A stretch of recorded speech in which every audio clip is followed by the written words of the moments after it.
We're live. I think push the mic, see if it's, let me make sure that this is working.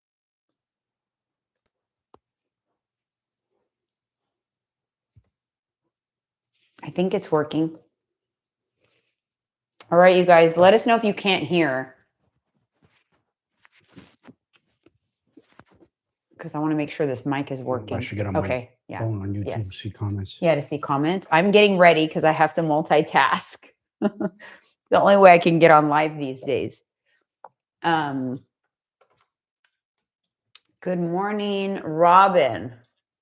Food shopping, where are you going? What grocery store?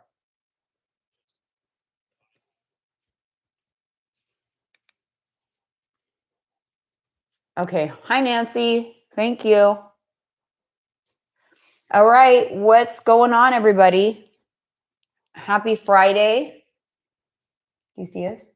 I'm stupid commercial. I do. Yeah. Okay. Let's see who we got on here. Robin, Nancy. Oh, pet supplies. I get most of my pet stuff from Amazon these days. Home Goods is actually a good place to get pet stuff too. I need to get myself ready. We're going to go to the gym. What else are we doing? Let's see. Got Style by Christine on here.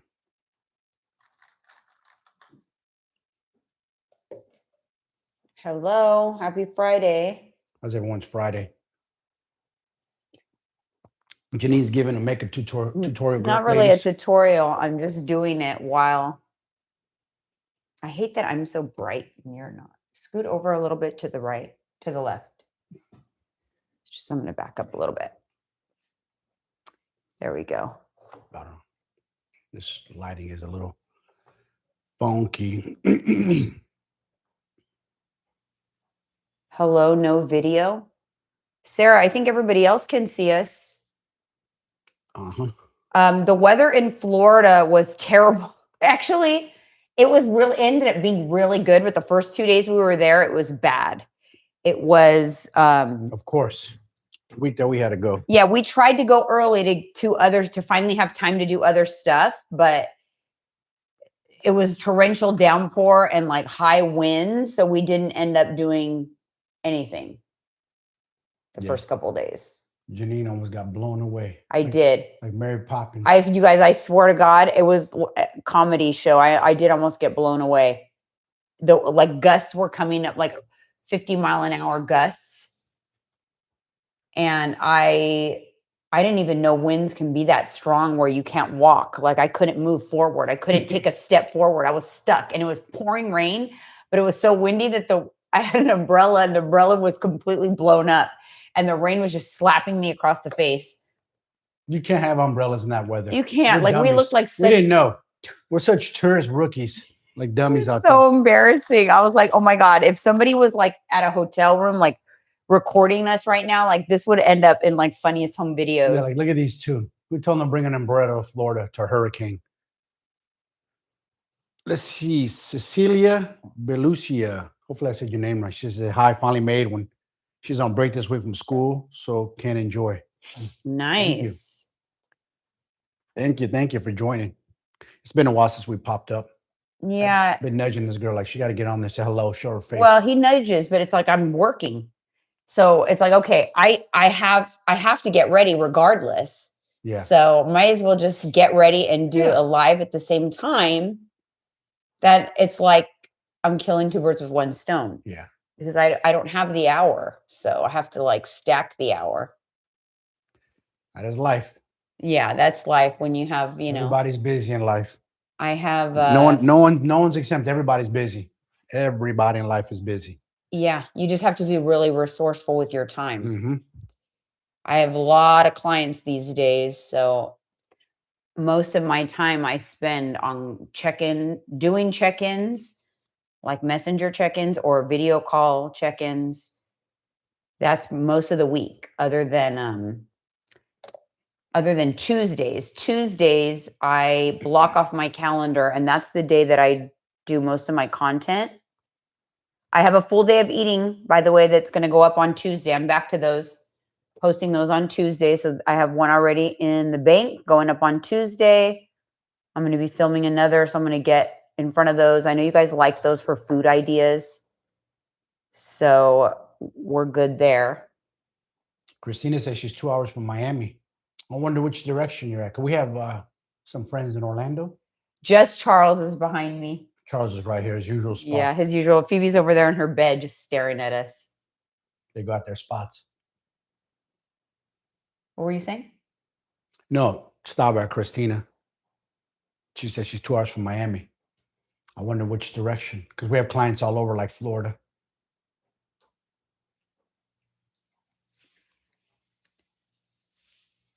Evita Carrasco, buenos dias, guys. Are you both? Yeah, she asked, how's it?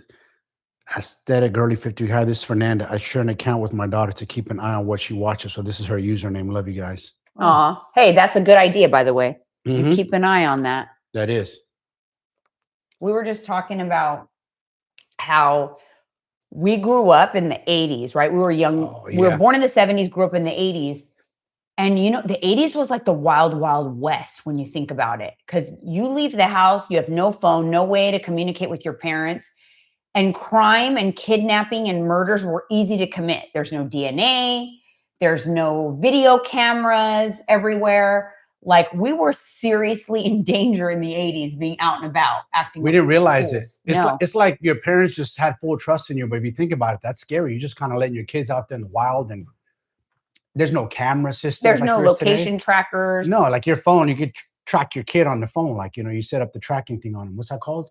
Your location services? Yeah. you I just- still have it on Alyssa. Tyler wouldn't dare let me, but Yeah, Alyssa lets me. of course. It's good. You could keep track of it. Also, I told my wife that I remember this kid. It's to this day, all these years later, I don't know how I remember. I think His it name was, Kevin Collins. yeah. He was in the back of a milk carton. I don't know if you guys remember that. We used to put missing kids. And it's crazy. It's different times now. It's a different era. Yeah, I don't know how we stayed alive. Any comments I'm missing there? She's in South Palm Beach. Oh, okay. Ooh. Nice. Yep.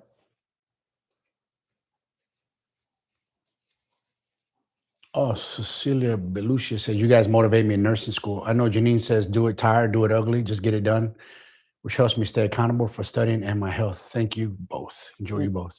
Yep. Do it anyway. That's the motto. Do it anyway. That's so true, Nancy. We were not only that, but we were clubbing at night too. We were going out late nights, house parties, you name it. KD's J. I've learned so much from you too. Just want to say thank you. Oh, you're welcome. I love it. You're welcome. That's what we're here for. Just showing it like it is. Yeah. I was talking to some clients yesterday on a Zoom call, and I was talking about macro tracking and how you just got to learn it. It's a skill.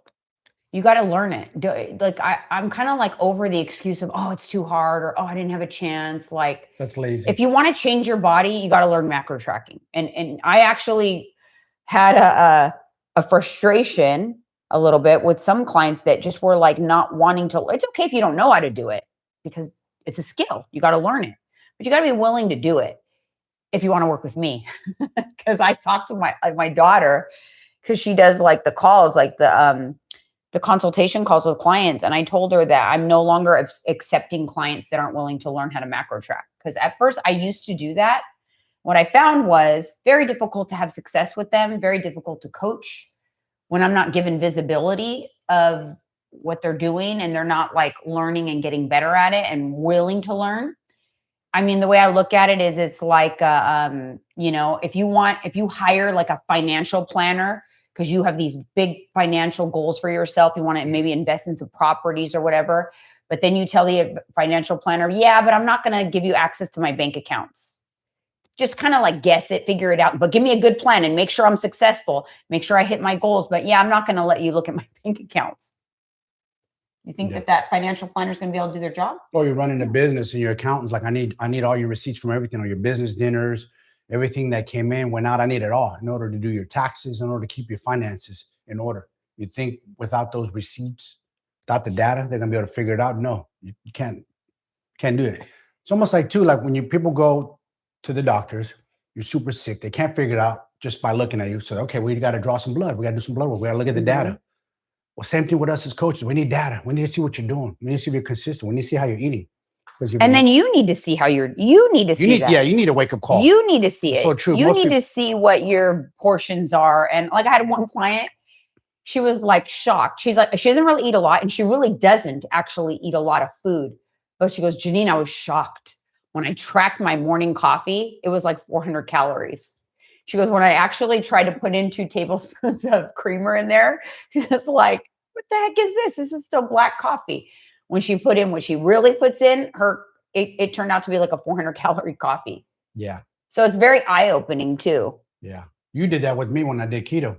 I was making these things. Power coffees, you called it. You followed this plan, man, this generic plan. I bought it from my friend. It was a keto plan. And instead of make power coffee, and I was throwing way too much butter in there. Or it was a cookie cutter program. You were putting 2 tablespoons of coconut oil, 2 tablespoons of butter. I like reverse calculated what the calories were on it. And I'm like, babe, you can't be having these 1,000-calorie coffees in the morning. Dumb. Yeah, my weight was stalled. And the minute we cleaned that up, my weight started dropping. Yeah. Just perfect example of not tracking your calories. You'll go way over. It's so easy. It's so easy. So on average, they say Americans eat about 3,500 calories a day, women included. That's a lot of calories. Do the math times 7 days. And that's why people are gaining weight at an alarming rate. 3,500 calories equals to a pound of weight gain or a pound of fat gain a week. Yeah, it was nuts. So people doing on average, they're gaining 2, 3, 4 pounds a week is insane. Yeah, it doesn't take much. No, it doesn't take much. If you track your snacks like for a day, if you start really watching, if you're not tracking, you're like, oh my God, I can't believe this snack is 500 calories. Oh yeah, for sure. It adds up so quick.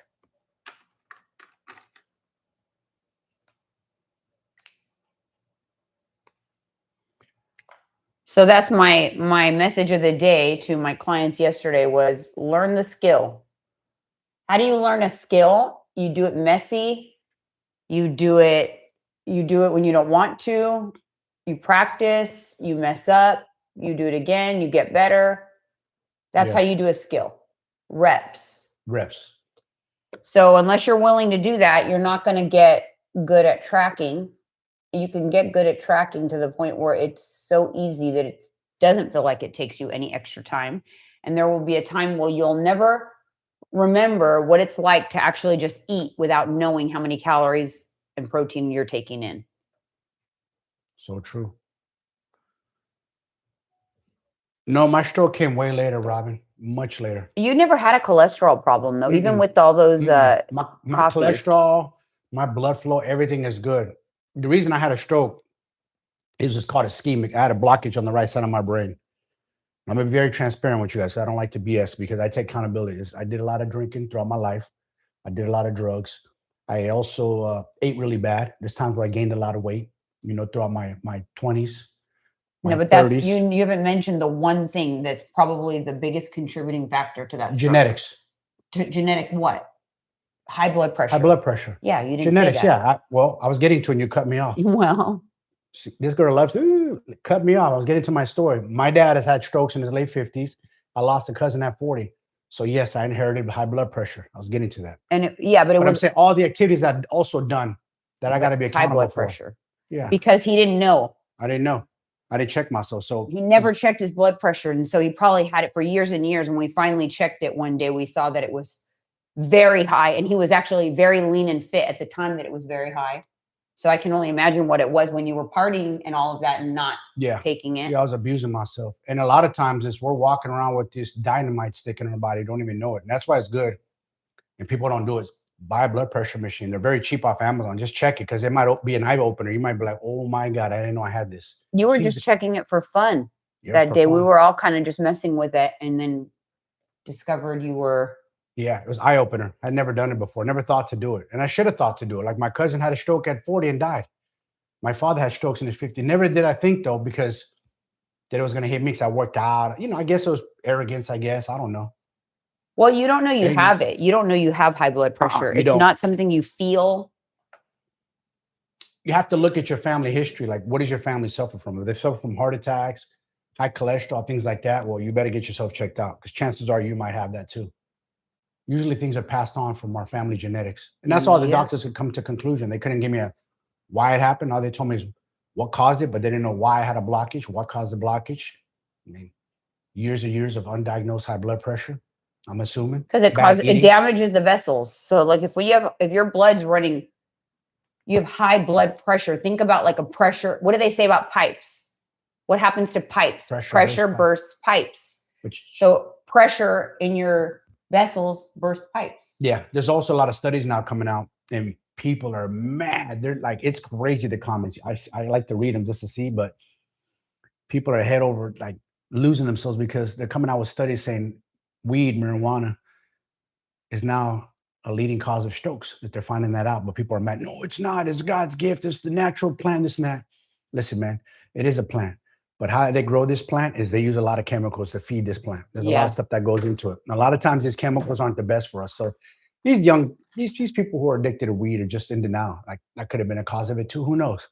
But all roads do lead to high blood pressure. That's for sure. Yeah. And then it's like, okay, well then what caused the high blood pressure? In your case, you're genetically predisposed to having high blood pressure. Your dad is a very small, lean man. Yeah. With high blood pressure. So it wasn't like diet related. In that case, it wasn't like, but like if you have poor diet on top of it, can you imagine? You're just kind of exasperating it.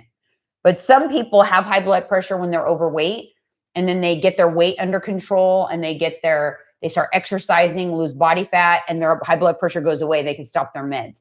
Mike is not one of those people. His high blood pressure, it just runs high.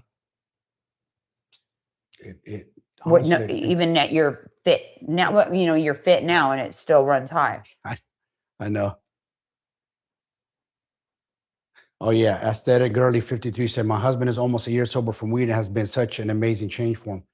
I know it only took me almost 48 years. Like it changed everything about you. Your ability to handle stress. I was in denial. Your patience, your ability to critical thinking. Yeah.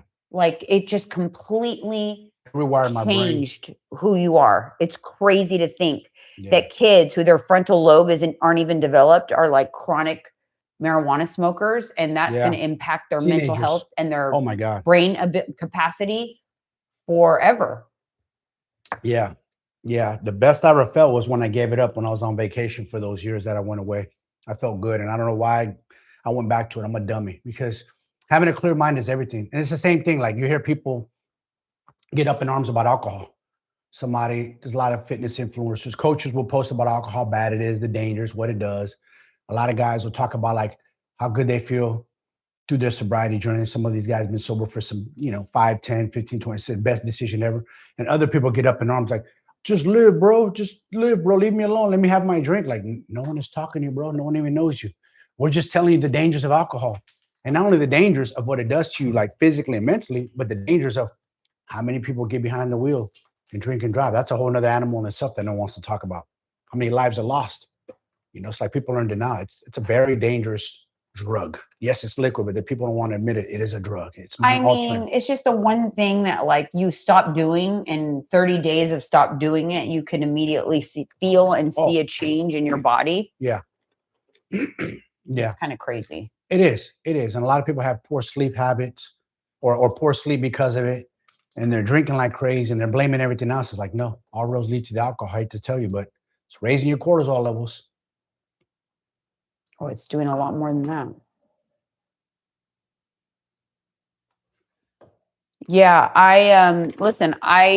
alcohol was my thing for a long time too. Like that was kind of, it was interesting because it's like, I didn't have like cravings for actual alcohol, but I loved the social aspect of it. Yeah, same here. To go out drinking. And so I drank socially for 47 years of my life. Yeah. Well, not 47 years, not since I was born. Shit. 37. I would tell you 37, 30, no, 32 years. 32, I would say. I'm going to tell you guys a funny story about this one. When we first met, she really didn't know me. And then we were going to hang out and she said she thought like, man, I wonder if he's a straight-laced trainer or does he like to have fun and drink and let loose? And little did she know this guy's a party At animal. first you didn't though. I didn't know. And I was still kind of like, you know, training my Muay Thai. I was still almost in that competition mode. I wanted to fight still. So I wanted my body to be pure. So I would drink once in a blue moon. Wasn't that much. So I was in this time in my life where I wanted to have fun. I had been, you know, I raised kids in my 20s. I was divorced. I only had my kids 50% of the time. So the other 50% of the time, I was ready to have fun. I wanted to just go out and drink and socialize and do all the things. I was not interested in dating someone who was sober.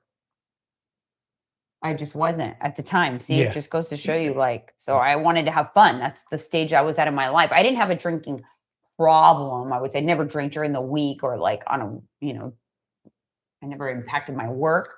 But on the weekends, I definitely wanted to drink and have fun. Yeah. I don't blame you. And then I did too. I've always liked to enjoy myself. I always liked to party. But unbeknownst to me is I have addiction problems.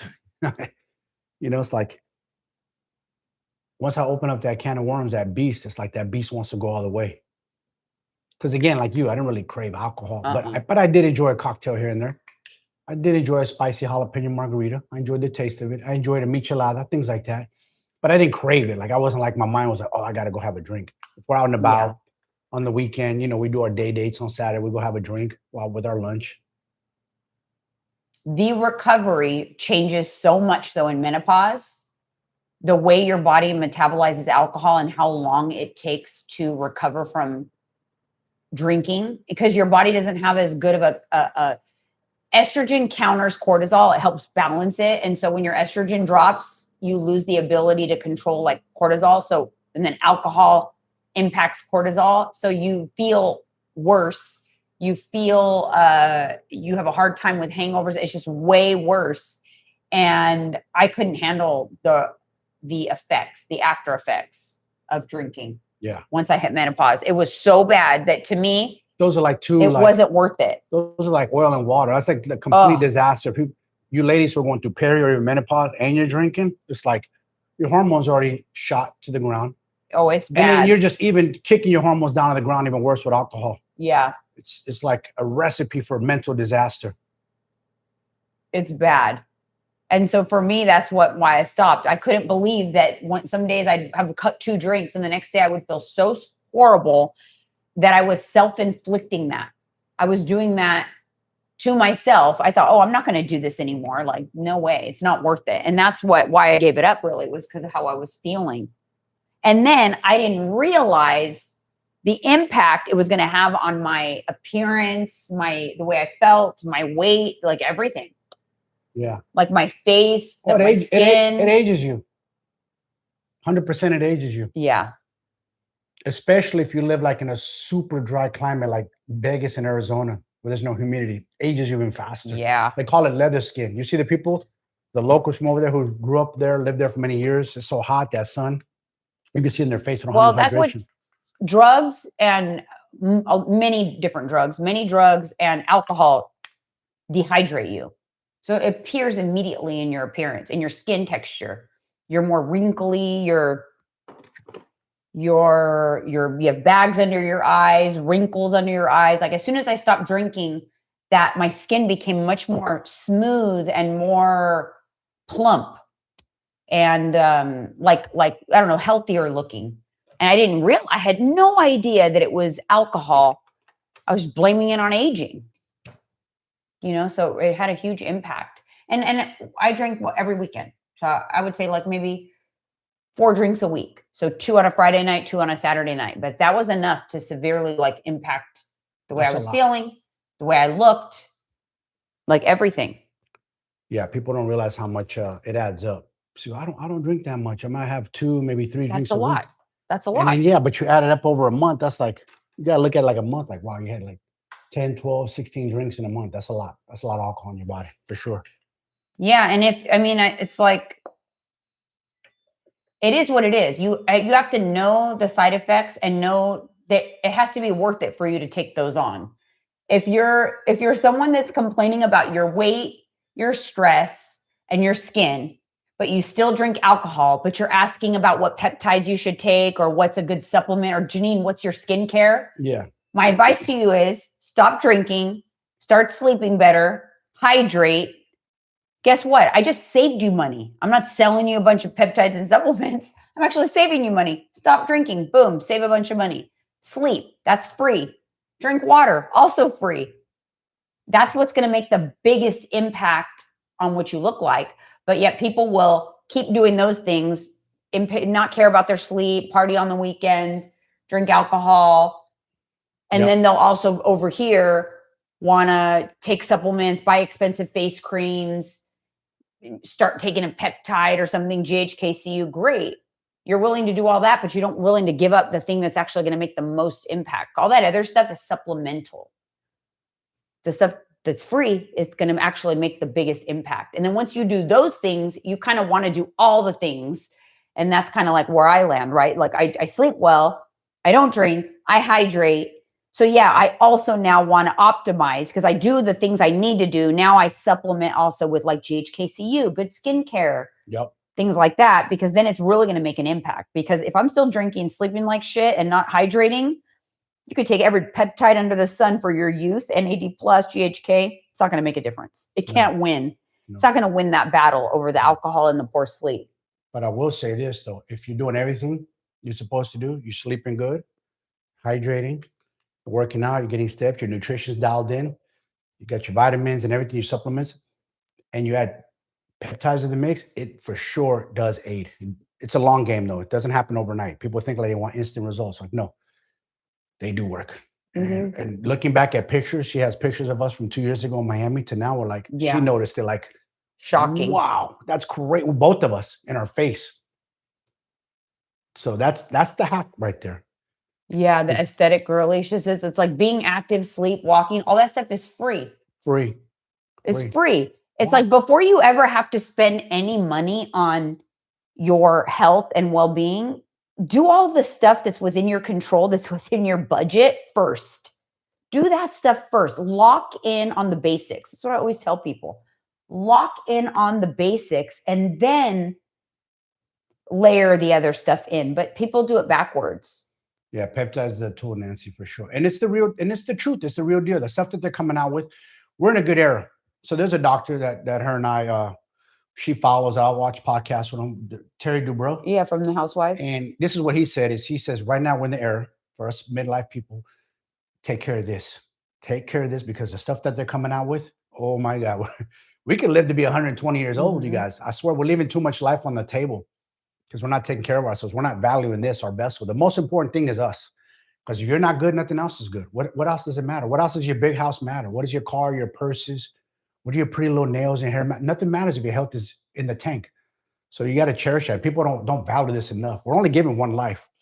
I think just people, I don't know. I want to get in people's mindset sometimes. What are you thinking about like yourself?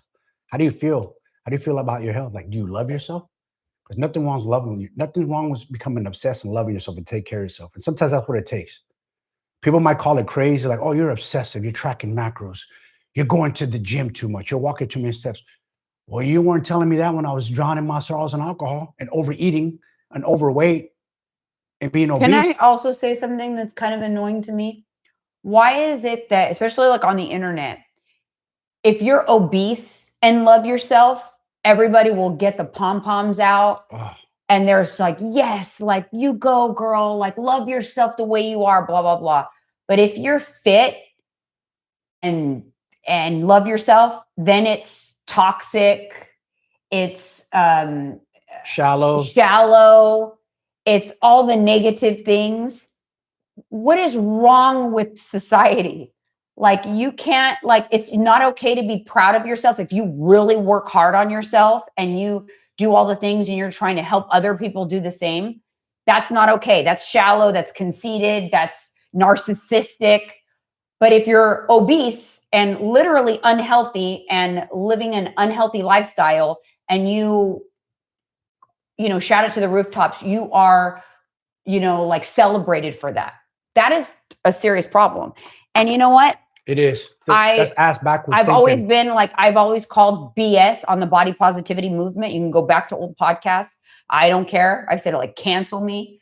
It is bullshit. It is people hiding behind they do that because it helps give them a little bit of support, because society will support you, but deep down secretly they're not happy with themselves. That's when I said, like, when Ozempic started to become a thing a few years back, I said, watch, all these people that were like body positivity are going to secretly take Ozempic because they're not really happy. It's a facade what they put out. And I called it. I called that Lizzo was going to end up You did losing weight. I said, watch, she's the queen of body positivity. I'm like, watch she's going to get on Ozempic and go through a journey and not tell anybody. Did she? Yes, she did. And they turned on her. Yeah, they did. Her own fans turned on her. Make that make sense. The woman you love, Lizzo, you love her music, you love her style, you love it because she decided to make her health a priority. And she decided, you know what? I don't want to live in this body no more because this can send me to my grave very early. She wanted to do something about it. All of a sudden, her people turn on her. They were comfortable with her being overweight and obese. But the minute she went in the other direction, they turned on her. Make that make sense. It's like they love you, but they hate you. It's like, so do you want me to die early? Is that what you want from me? That's what I want to ask you. Do you want us to die early? Would that make you happy? Would that make you feel good? Because I lost my mother at 65 years old, man. And it breaks my heart when I think about it. To diabetes. She never drank alcohol, never did drugs in her life. Food was her demise. Eventually, her heart got weak. She developed colon cancer, and that was her demise. 65 years old. Is that fair? No. There's people who are drug addicts, abusing their body, drinking alcohol, living longer than her. So life's not fair. But the point I'm trying to get at is people they love you when you're at your worst. When you want to be your best, they hate you. Yeah. It just doesn't make no sense. It's so true. And I know it's a self-reflection thing. I know it's a reflection that makes them feel uncomfortable. And if you make people feel uncomfortable on your journey, good, you're doing the right thing. Keep going. Because it's your life, your body, not theirs. So don't let them make you feel some type of way and make you feel guilty because you want to look good and feel good. Nothing wrong with being vain either. No, there's nothing wrong. Like, we need to stop, especially as women, like when other women are out there like proud of themselves and what they've done or whatever, we should celebrate that, right? We should celebrate it. Yep. But it doesn't get celebrated. You should see the nastiness that comes on my page, but it doesn't bother me. No, I have thick skin. It doesn't bother me at all. But it's just like, it's hilarious to me how. And you know what? And this is a story that needs to be told because you're getting a lot of new eyes on your page. Your Instagram is blowing up. I think you need to go back and show these people how you looked and felt at 22 years old when you were 220, 230 pounds. Like, they don't know that side of you. Like, you didn't feel good. You avoided the camera. You said to yourself. That's why I don't have a lot of pictures of it. I don't have pictures at my heaviest. I don't actually have pictures at my heaviest because I hid from the camera. And that's what's going on today. There's a lot of people hiding from the camera. They're not confident. They're scared. They don't want to take pictures. They don't want to be in family photos, and it's sad because it's like that says a lot right there. They don't really love themselves. They're just in denial. I said about the men too. The men with the dad bods, as I like to call the big stomachs, all proud with their beer in their hand, thinking they're cool and it's okay, bro. I'm just living. I'm married now. I have kids. I have no reason to go to the gym. That's the biggest cop out BS excuse that I hear men say a lot is I'm just married, bro. I don't need to look good for nobody. Like, so if you're single, you throw that beer down, you'd be in the gym 6-7 days a week. You probably hire a coach, get your macros, get your best physique for strangers. But for your wife, you can't look good for her. Make that make sense. It's annoying AF. Like, I like to look good for myself, feel good, confident. I like my energy to radiate. I also want her to be proud of me. It's like, I don't want her to be ashamed of me. And a lot of that, no one talks about that in marriage. People are just like shutters on. They're scared to hurt their mate. They don't want to tell them the truth, but that's the honest truth.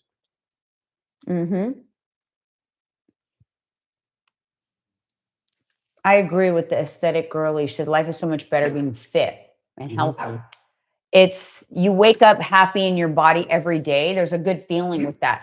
And listen, it is. If you don't know the other side of it, that's one thing. But you know what it's like to wake up. Like, I know what it's like I would turn over on my side and my stomach would fall to the side, or I would feel it like hang. Oh my God. And I'd be like, dang, like I got to get rid of this thing. You know what I mean? That's, I hate that feeling. And like, it's nice to be able to turn over on my side and my stomach doesn't flop to the side. And if yours still does, that's okay. You can still get rid of it. If it bothers you, it is something that's within your control to do something about. But play the long game, change your lifestyle, focus on your daily habits and loving the lifestyle, not on the outcome, because the outcome will come. It'll come. You know what's funny is that same story you're telling about your stomach. Jelly Roll told the same story about how he would lay on his side and he'd be stuck. He couldn't. His arm, it was so heavy. Oh, yeah. His arm would be asleep and he couldn't move. And he had a hard time like shifting over to the other side. He almost have a panic attack because the guy was up to like 500 and something pounds. I believe he's down 300 pounds or so now. He's running. That's crazy. Walking uphill. He totally changed his life. Yeah. And it's crazy because he's getting a lot of love. People are actually giving him a lot of love and are praising him. And he's like telling all the men, like, this is what you need to do. You need to show up for your family. You need to show up for your wife. You know, I know they're not going to listen to me, but they should listen to that guy. He had a huge transformation because he was on his way to dying. I mean, you're playing with 500 plus pounds. Yeah. Something's going to give. Your heart's going to give, or something's going to happen. But when I was like at the height of my weight, when I had my son and I realized like, oh shoot, you mean it just doesn't all go away when you have your child? You know, he was a year old and I'm sitting there going, oh my God, this is bad. I felt like I was on a runaway train. That's what it felt like, because it felt like the more sad I was about my body, the more I wanted to eat. It was so weird. It was almost like the sadness about my body just made me want to eat more. And it was so, you know, like you'd think the opposite, right? But I thought like every day I woke up, I was a little bit fatter. That's how I was feeling for a while. Like I was on a runaway train. And, you know, obviously I was able to get it together. But even, you know, when I got it together, I only knew how to be skinny at that point, and that still wasn't what I wanted to be. So this has been a long journey, but I just can't, I'll never forget those feelings. And I think that's what has kept me on point over the years. Wouldn't it be nice if we had like some type of like portal to go back and talk to your 22-year-old self and say, don't worry, girl, this is us. Look, oh my God, no, she wouldn't believe it. This is us. Look at this. I got a bikini body. I'm wearing a 2-piece bikini at 50 years old. I have 2 grown children. I have a beautiful life with my husband. Orange County. Look, I'll go back to my 25, 26-year-old self too. And like, look, bro, don't trip. You might not look your best right now. I was going through a really stressful time, man, scary time in my life. You know, 26, 27. I gained a bunch of weight. I purposely did it on purpose. I ate out like every day. Every fast food restaurant I could think of, I was eating it every day. Mexican food, everything, pizza. Totally destroyed myself. Gained a bunch of weight. I wish I could go back and talk to that dude. Like, don't worry, things are gonna be okay, man. You're gonna come out stronger. You're gonna look physically better. You're gonna figure this thing out. And learning how to track macros has been game changer. This has like been the I would say it's easy, but the easiest thing we've ever done out of all the diets that we've tried. We've done keto, low carb, high protein, you name it. Just following a meal plan at one point. Following a meal plan, yes. None of that was sustainable. This is sustainable. I can't stress it enough. You just got to find the foods that you love, that you enjoy, and just eat them and stay consistent. You don't have to be perfect. As long as you're consistent, as long as you're like 80% or better consistent, you're good. You'll have results. Even if it takes a little longer, who cares? People have this mental time block that they need to be a certain weight by a certain time. You hear it all the time. Like, for what? Are you competing? Are you stepping on stage? What's the hurry? Like, this is a lifestyle. This is for life. This isn't like I'm trying to get to the end of the race the fastest to get my weight there. And then what? You get there, okay, then you go back to your behavior. What have you learned? Because you have to break up with your old habits and create new habits. So it's like breaking up with your old self to become your new self. And you got to believe that you're going to become your new self. That's what it all starts. It's all self-belief in yourself. That's the strongest power right there. Believe in it. That's what stopped the train for me, is kind of like I would stop and think about like what it would be like if I stayed consistent, like what I'll look like in a year from now, 2 years from now. I started to visualize what consistency would bring for me. And that would make me make better decisions. That would make me kind of like, you know, stop doing what I was doing. You know, but it was hard for sure. And you did it in an era that you had no help. You had no coaching, no macro tracking. You just followed a generic calorie restriction diet of some sort. And nobody around me was doing it. Nobody was doing it. Nobody. So that was what, early mid-90s you did that? No, it was the you were born in 76. Well, no, yeah, it was like 2000. When you went on your journey? It was like 1999. It was like 1999. That's a pretty incredible feat. There was no GLP-1s. There's none of that stuff to help. You know what I'm saying? You did it in a tough era. It was tough. It was tough. You were determined though. Yeah. If you're determined and you're relentless, you'll have success. That's all it takes. And you have to have like your intensity level has to be like, you really got to want it. A Mhm. lot of people say they want it. You hear a lot of times, I want to lose 50 pounds. No, but they don't really They just, want it. no, they throw it out there. You know what kills me They is throw people it are like, out there. I'm just not ready yet. What do Oh you my mean God, you're not that's ready? the worst right there. Like, what do you mean by you're not ready? That's the worst. Like, you can't waste another day. You know what I mean? Like, you can't get time back. What do you mean you're not ready? You think it's going to freaking come out of the sky and it's just going to be this perfect opportunity for you to work on yourself? That day's never going to come. So, I mean, that whole I'm not ready yet is bullshit. It honestly bullshit. is. It's the biggest cop out. Like, everybody has things going on in life. You're not exempt. Everybody wants to feel special. Like, I'm busy, or my life's in shambles, or I'm going through this. Everybody's going through stuff right now. She's going through stuff right now. You're never going to be ready. Your life's never going to be perfect. Never. It's never going to be the right time. You can't wait for that golden opportunity to come, drop in your lap, because it's never going to happen. Nope. That time will never come. If you're waiting to be ready, you'll never be ready. You'll be ready at the end when you're in deep regret in hospice or in that bed, or you're just old and decrepit and you can't do it no more. And you're like, man, that's my deep. Why didn't I do something about it then when I had the chance? So think of it in reverse. Think about talking to yourself 30 years from now, if you make it there. And what would that person say to you now? Like, come on, girl, are you going to get us there, or are you going to just kind of let us fall apart? Like, what's happening? I try to think about that, like what my future self would say to this self. Like, hey, you took care of us, Mike. Look at us. Look how we look at 60, 70, 75, 80. Like, look at this, what you done. So we gotta start thinking that way. Like, what you do now, what you're building now, right now, you're compounding. This is credits to your life for your future self. And people don't look at it that way. Instead, you're taking credits away from your life. Each day, each week, each month that goes by, and you're letting your health deteriorate, that's less life on this earth. Yeah. And guess what? You're going to shatter your kids' hearts. For some of you ladies who are mothers, most of you are mothers, you're going to shatter your kids' hearts. Like my mother shattered my heart. I wish I could go back. I wish I could go back in time and teach you this macro thing. I'd even make all her meals for her. I have a pre-planned, and I make it so she enjoys all her favorite foods. What I know now, because I know my mother loved pizza, remember? My mother loved pizza, and I would have her eat pizza. I swear I'd make it, and I'd portion it out for her. But okay, mom, here, this is what you allocated today, pizza with your little protein. Yeah, my mom just could never stay consistent. She would for a while, but she would never stay consistent. That's so true. I wish I knew what's your name, by the way? I'm calling her Aesthetic Girly 53. Anyways, yeah, people are lazy. They don't even take the stairs. We take the stairs. I when I do my walks around here, I try to walk all the hills instead of the flatlands. When we walk on the treadmill, a little bit of incline. You don't have to have it at 12% like some coaches say. I go like 6, 8%, 2.5 to 3.0, whatever, comfortable heart rate. You don't have to kill yourself. People think cardio, you have to kill yourself and you have to sweat to death to lose weight. We see people running all the time. No, I actually don't. My clients that I don't women have love them to run to try to lose weight. My clients, I don't have them do cardio, because usually for women over 40, you got to kind of like make the environment less stressful, because it can backfire because of our ability to control cortisol and all of that.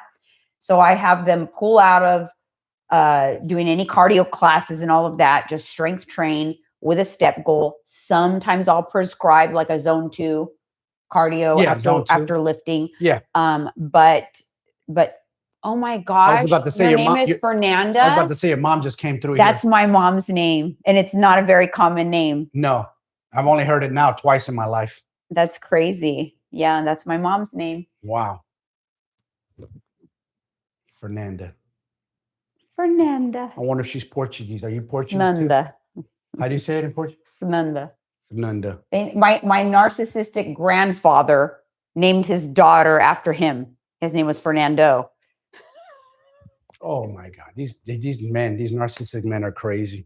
He was such a narcissist. And my mom married my dad, who was also kind of a What are the odds of that? She had a narcissistic father. It's common, actually. And it's common, actually, because you tend to marry like your father, which you're not like my dad though at all. No, not even close. In any way, like. And you're not like my mom. You're not a snapper head. You're not temperamental or emotional. Your mom was very emotional. My mom was very emotional. She was a crier. That's where I get my emotions from. I could be a crier too. She's Portuguese too? Because she has a common name there. Oh, she must be. Oh no, she's Brazilian. Oh, Brazil. She's Brazilian. Do Brasil. Yeah. Wow, that's cool. Well, I mean, you guys share the same language. Language, yeah. Yeah, it is common in Brazil. You're right. Now that I think about it. Mm, Yeah. that's so true, Evita. All the little steps do add up. Everything. Just we have stairs here, so up and down the stairs, Hmm. just moving. My little hack that I always do is I don't sit down after I eat. I got to go walk. That's actually a huge hack. If you Got to walk 10, if you 15 minutes struggle with minimum. when you eat, after you eat, you feel a crash, or you struggle with cravings, like you always want something sweet after you eat, that's because your blood sugar, your insulin spike after your meal. And if you walk for 15 minutes after a meal, it completely will neutralize that. Yep. It's very effective. It's much more effective to have like 3 15-minute walks throughout the day after meals than it is to have like 1 45-minute walk. So if you can like bake that into your routine, it's very beneficial, especially if you suffer from insulin resistance. It's really helpful. So true. Yeah. That's a good hack right there. Yeah. It's a huge difference. And it kind of like interrupts like if your routine is kind of like eat, go sit on the couch for a few minutes and then go have a little something sweet, flop that around. Instead, don't sit down right after you eat. Go for a 15-minute walk. It'll neutralize that craving. Go right back into your next task for the day. You won't need that something sweet. And then it's just going to be much easier to stay within your calories, to control your appetite throughout the whole day if you do that. Remember, we used to do it. We used to go eat and we didn't even know. We just did it. Every time we eat like a cheat meal on Saturday or something, burger and fries, whatever it is that we ate, we always go for a walk after. Yeah. We'd always go for like I think that once you start doing it, you'll kind of crave what it does to you, like the hormonal balance that happens. You won't even know why you want to do it, but it'll actually feel weird to sit down after you eat once you make that a habit. So it's a really good habit to work on. And I love that you made that work, Sarah. See, this is what I'm talking about. Sarah had street tacos yesterday, had a little rice and beans, and had chips. She didn't deprive herself. And look, she hit a new low today. And you've been walking a lot. I noticed that. You say you've been walking, moving, and that's give you your flowers, girl. Good job. Because you're enjoying life. This whole journey is not about being restrictive. It's about balanced eating. Eat the food you love. We're gonna have tacos, or we're gonna have Mexican food tomorrow. We're meeting some friends that we haven't caught. We need to catch up with. We're going back to Javier's again for round 2 on Saturday. Same thing. I've maintained my weight this whole week, eating 2,600 calories, enjoying everything I love, and my weight stayed the same. I went up to 185 after I got back from Miami and dropped to 180. I'm mid-stable, just hanging out there. If I want to go a little lower, I just drop my calories a tiny bit, 150, probably drop a little bit of body fat. Nothing crazy, but the main thing is never deprivation. I even had, what was that? Nacho Doritos last night. The new protein chips, by the way, they get them at Costco. Excellent. Yeah, you just got to get in the habit of walking. I love to walk. And it's also good. Like if you're like, I did this on my stories yesterday, post, if you're mentally not feeling good for whatever reason, your mind, like negative thoughts are creeping in there. Something's just off that day. You're not feeling good. Put on some good music. Get on the phone call with a family member or friend. Go for a long walk if you need to. Go. Even if it's a 30, 45-minute walk, go. It'll clear your mind and you'll feel so much better. I love to do that. It's one of my other hacks. Because I hate when like just negative things just creep up in my mind. I don't know. You know, the mind is crazy, man. And if you allow it to stay there, if you marinate those negative thoughts, they won't go away. So you got to get them out there. Put some good music, something that kind of like gets your energy levels to get you out of that mind frame. Works like the best hack right there. And just go for a walk. Or go bust out a workout. That's also the hack right there too. That's the good medicine. You'll feel good. Might not feel good going to the gym, but after leaving there, after getting good pump, maybe hitting PRs, you feel good about yourself. Oh, you got the they didn't know they had the barbecue ones. No, we just saw the nacho cheese, but they're a winner. We're gonna Quest Chip's a little expensive. We get 4 little bags for $9.99, and that one was $5.99 for a big bag. So we're probably gonna go with those. I like them. You know, and they're not the bulk of my protein. So let me get something like, let me clear something up. Like that's just additive. That's all it is. I get to enjoy chips and I get to have a little extra protein. But the bulk of my protein is from my powders and my food. Wouldn't you say? Mm-hmm. Yogurts, other thing, real food. Those are just additives. Yeah. I mean, where I get my protein is like my meals will have a protein base. All of my meals have some sort of protein, like about 30 grams ish of protein, 30 to 40. Yeah. Right. Exactly. So that's where I get My protein is from my meals. Mm-hmm. Man, Target has some good protein things though. Yeah, no, like this one I'm eating. This is Prime filling. Bites. Yeah, these Prime Bites are good. And this Rice Krispie Treats is filling. It's 195, 19 grams of protein. Mhm. And it's like Bear Bills are good and all, but this is like filling right here. It's more filling. Yeah, I like these right here. These are good. Yeah. Robin says she's craving a Ninja Creamy. I kind of am too. That's funny you say that. Yeah. We haven't had one in a while. And that's one of the best hacks right there ever that we've ever done. Discovered is using Fairlife milk, 1 scoop of protein. That's 38 grams of protein for, what is that? 110 plus 80, under 200 calories. And then you can, and it's tons of protein, right? Tons of protein. So you can have fun with the toppings. You make it a 400 calorie dessert. Yeah. Use the 200 calories to have a topping. We'll do the apple pie. Mm-hmm. Sugar-free caramel, whatever you want. Yeah. You know, a little bit of, what do you like call it? Dollop? A little bit of Ready Whip. Oh, a dollop. Cream. What's that stuff a called? Dollop whipped cream. Whipped cream. Yeah, things like that. And you look like you're having a sundae, like you're cheating, but you're not. Yeah. You're having protein. That's the hack. That's what we love to teach on our program. That's what to make this fun and sustainable. Yeah. Not restrictive. That's the key. But I want to open it up to you guys since you guys have us here. Any questions on anything you guys are going through, anything you're wondering? Do things work? Do things not? Anything we want to bust a myth on? Shoot it. I'm going to get back to those like episodes of myth busting. We'll have to do another one. So much misinformation out there. Yeah. People got it all wrong. Yeah. What I realize in my, genre of clients is like midlife clients need coaches who know what changes in midlife, because I've had a few clients coming to me lately. And look, I'm not knocking other coaches at all, because there's a lot of different coaches for different things. But what I notice is when people aren't well-versed in working with women over 40, they have them doing things that are making things worse for them. Because what works for someone in their 20s and 30s, like, oh, you're stuck, let's do 20 minutes of HIIT after your strength training session. For a woman over 40, that's not going to work. That's going to make it worse.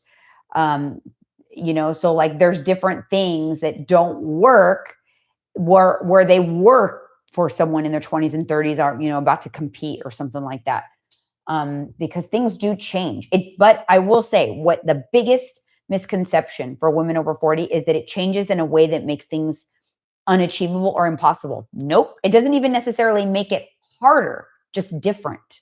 It's just different. Not even necessarily harder. In fact, many of my clients, they're like, Jeanine, I'm feeling like I have to sit on my hands because I feel like I'm not doing enough. I'm like, I know, you're going to have to get used to that because you were doing too much before. Your body's not going to respond to that. You got to recover. You got to spend those 3 days a week recovering and not always chasing activity and movement, because we have the tendency to want to do more and more and more if we want to get a faster result. And more does not equal better, especially for women over 40. Does not. It doesn't work. That's a good question. KDSJ Fam 22. I've done so many fad diets. Obviously, I've never worked that many that have never worked, that there's times I can't help but think to myself, is this protein thing a fad diet as well? I'm so traumatized by fad diets. No, it's not a fad diet. It's been going around for many. It's now trendy and annoying because now it's like proteinification. That's what they're calling it. Everything is proteinified. Yeah. It's not a fad. It's the bodybuilder community been doing it for decades. They've had the sauce forever. The fad part of it is now like that everything you eat has to be protein. Because then what's going to happen is people are just going to, as long as it has protein, it's kind of like with the keto, as long as it has fat and no carbs. Now it's like, as long as it has protein, that part of it is a fad, because you need your amount of protein that you need, but the rest of that needs to be carbs and fats. You need to have the balance. So protein in and of itself, making sure that you have enough to feed your lean body mass and to grow muscle, not a fad. Eat as much protein as possible. And as long as you eat nothing but protein, you'll be good. That's a fad. That's basically like another keto diet. Yeah, don't do that. You still need carbs. Too many people are still we're in 2026 and people are still demonizing carbs. I would say protein, yes, the top, but carbs are right there with it. Carbs are a close second. You need energy. That's our primary energy source for the body. And you still need fats for the brain. Best peps for women. Best peptides, I say GHKCU and NAD plus, maybe because that's the ones I'm taking. I actually also I started a round of tesamorelin. I want to see what this sucker does. Tesamorelin is supposed to be, I got it through VitaBell. What is it supposed to do? It's supposed to be for lean mass and for help visceral. you build muscle, in turn, shed off body fat while you're sleeping. Like open up the receptor sites of the growth hormone. What's that called? In the pituitary gland. There you go. So I'm doing a cycle of that.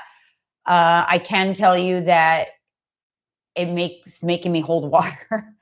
I can definitely feel like puffy, but I guess in the first 2 to 4 weeks it's supposed to do that. So, I'm a guinea pig in process right now. You guys always share when I'm going to try something new or whatever. I'm trying it. I will let you know how I feel about it once I've done it, because it's supposedly the gold standard of all peptides. And I feel like so many people want it. So many people are on it, but I need to see for myself. And my feedback right now is the deepest sleep of my life, plus a little water retention. For me, those two are great, but I also love BPC 157 and TB 500. Also known as BPC 157 is also known as pentadecaarginate. That's a great one for healing. We had another question. Oh, Crystal says she starts off strong. 3 weeks into it, lose motivation. Yeah, because Crystal, number one, yeah, you're going to lose motivation 3 weeks in. You have to remember when you start a program, you cannot rely on motivation. It's discipline, it's creating habits, and it's doing the hard things when you don't want to do them. That's what's going to get you results. If you have the tendency to stop doing hard things when your motivation goes away, that specifically is what you need to work on, because what you're struggling with is doing things you don't want to do when you don't want to do them. You got to swap that around. You got to start practicing doing things you don't want to do when you don't want to do them. Remember that. Every time you do something you don't want to do, you're going to build the capacity to keep doing that, because motivation never took someone through the end of a journey. Motivation is very temporary. It's very fleeting. It comes and goes.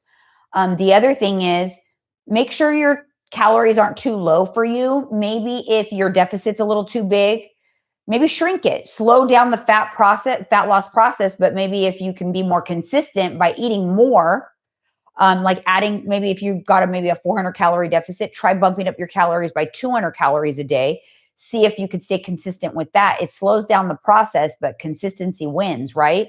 Sometimes people try to target a too big of a fat loss. If they can't stay consistent with that, what's the point? When you could just go slower, but you can stay consistent, you're actually going to get the results. So that's another option as well. But most important takeaway is, nobody ever reached their goals if they rely just on motivation, because it's fleeting. Nope. Comes and goes. That's good advice right there. Yeah. And remember, for me, I always say this: slower wins the race, not fast. People who do it too fast never sustain it. No, We've seen it time and time, decade over decade, year after year. Never hold on to it too fast. Slower is better, because you're learning about yourself. You're building that grit. You're building that discipline. You're creating the new you, your new habits. And it takes time. Someone said something really interesting. A coach said this was real good. And this person was saying, oh, the weight's not coming off fast enough. The results aren't happening fast enough. And she goes, well, you've been living in that body for 30-something years, obese and overweight. What do you think? You think it's just magically going to disappear overnight? You've been like that for years. So you think it's just gonna fall right off? I think people have this, I don't know, I don't want to make fun of them or clown, but it's like this delusion, like this, the way they think like weight should just come right off the bones. Yeah, there is a misconception about how long it takes and how much work how much work it takes. There's no, you can kind of estimate, but there's no, it takes longer. Just think, I'll tell you this. And this is what people don't want to hear, because when they finally decide they want to lose weight, they think it's going to happen in 3 months, 6 months. Realistically, someone who is very consistent and really locks in, you're looking at about 50 pounds a year. And that's a good transformation. That's realistic. Are there outliers? Yes. I have a client right now who lost 35 pounds and 10 inches in 6 months. That's an outlier. That's a lot. She's been extremely consistent though. And can you? Yeah. Did I? Yeah, I did it. I did it in under a year. I lost 100. But outliers, there's just kind of, I think I had youth on my side. I had never done a calorie deficit. I had been overeating like a crazy person. So my metabolism was just like sky high. And then I just ripped the rug out from under it and ate very little. So it was rapid. That's not common though. 50 pounds in a year is kind of like, I think 52 weeks in a year, a pound a week. Slow. I think that's reasonable. That's what the expectation should be, and no more than that. No more than that. But everybody wants it faster, unfortunately. Mm-hmm.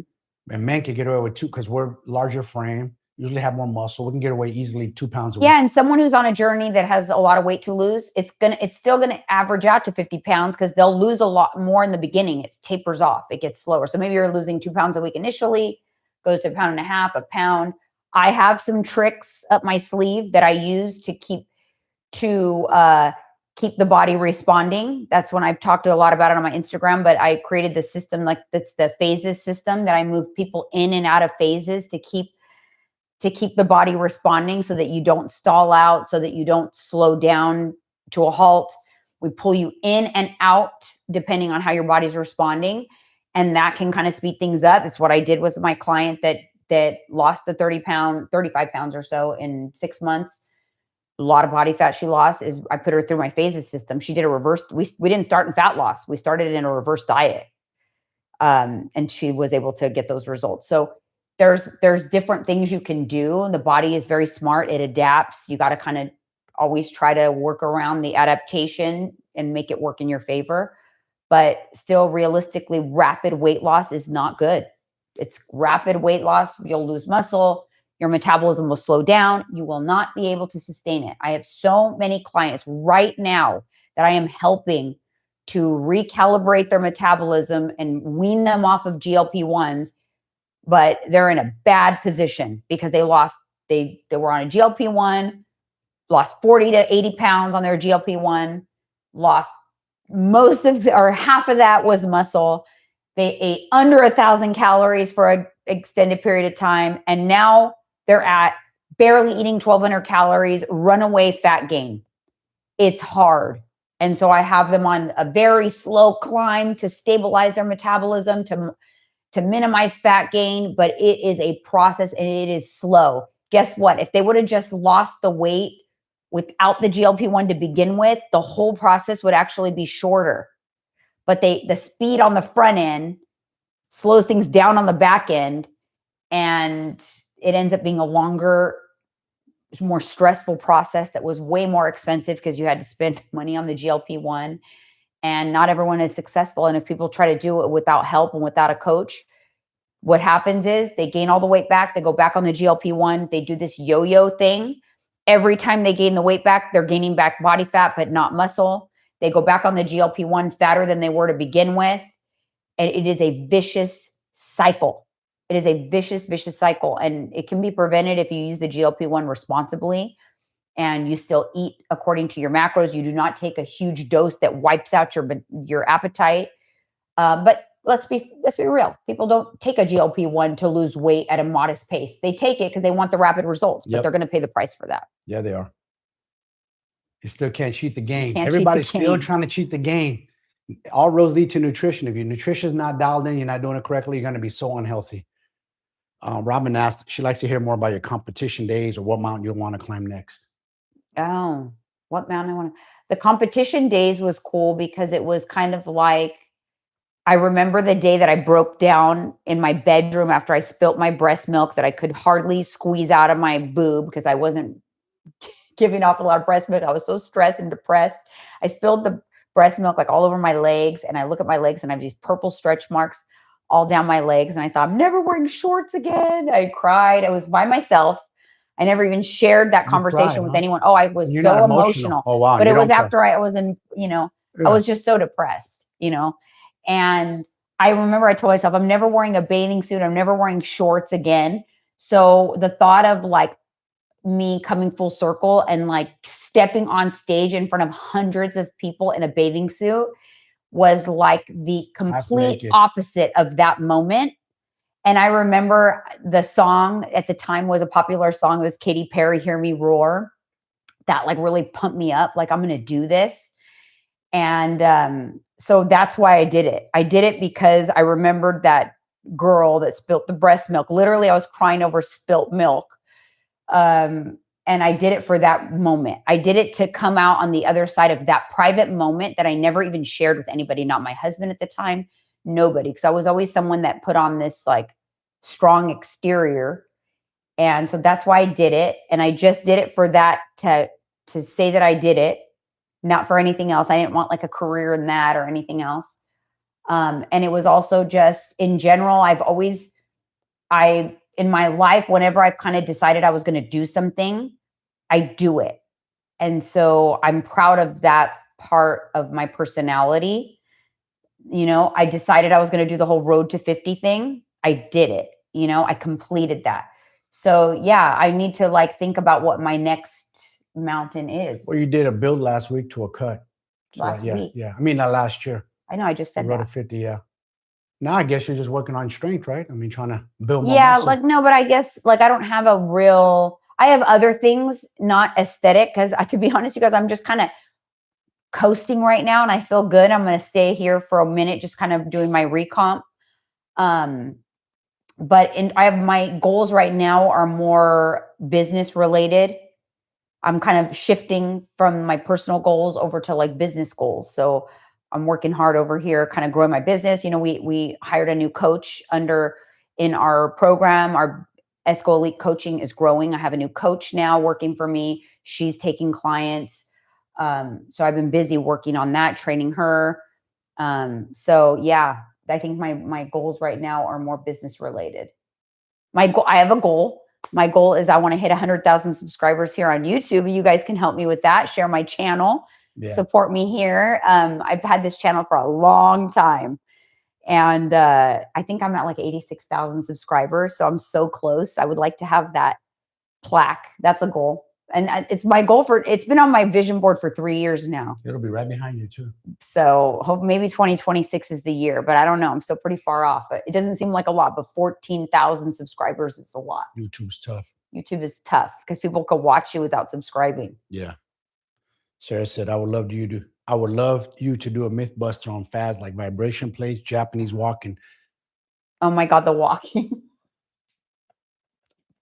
What's the that's the YouTube. You laugh at it all the time. The chair walking, the Japanese chair Tai Chi. Oh, is that what she's asking? Yeah, the Tai Chi. Oh, that's Tai Chi. She's a Japanese. Isn't that it? Yeah, the vibration plates too. That's a big joke. I mean, yeah, the Japanese do walk a lot. That is true. You should. No, but that's not what it is. It's the YouTube commercials. BS, trash. the AI. Jesus. The AI YouTube commercials have got to stop. Oh my God. Or the stupid workouts on a chair too. Another one, they show two old dudes doing like, do a chair I think that's what she's talking about. I guess. Yeah. So, yeah. That one's all trash. All that stuff is garbage. Yeah. Same thing with this thing that they show the military, and this dude created this special ab belt you put on and it stimulates fat burn. You wear it and you turn on these electrodes. It's fake news. People just don't want to admit that it's all about how you're eating. How you eat is how you look. You eat like shit. You don't track your macros, you overeat, you gain weight. Simple as that. People don't want to hear that. They want to blame everything else but that. And they don't want to take accountability for how they're eating, how they're behaving recklessly, how they're eating like assholes. Like they can't look at themselves in the mirror and be honest, like, yeah, it's on me. Like people are just, they look for the excuses but themselves. It's like point the finger at yourself in the mirror. That's you. You caused that. Nothing like else. The ailments and the things that you have like holding you back. You know, I've said that before, like don't lead with those. No. People use those ailments. They give it too much power. Or this, or that, this, that. Well, how about people who compete in, Special Olympics or Paralympics or bodybuilders who are on wheelchairs and they're ripped to shreds? What's your excuse? They can't use their legs, but they're peeled. They're ripped. Single digit body fat. but somehow your excuse is bigger than us because your hormones or this or that. I gotta get on this. Hold on, I gotta do something.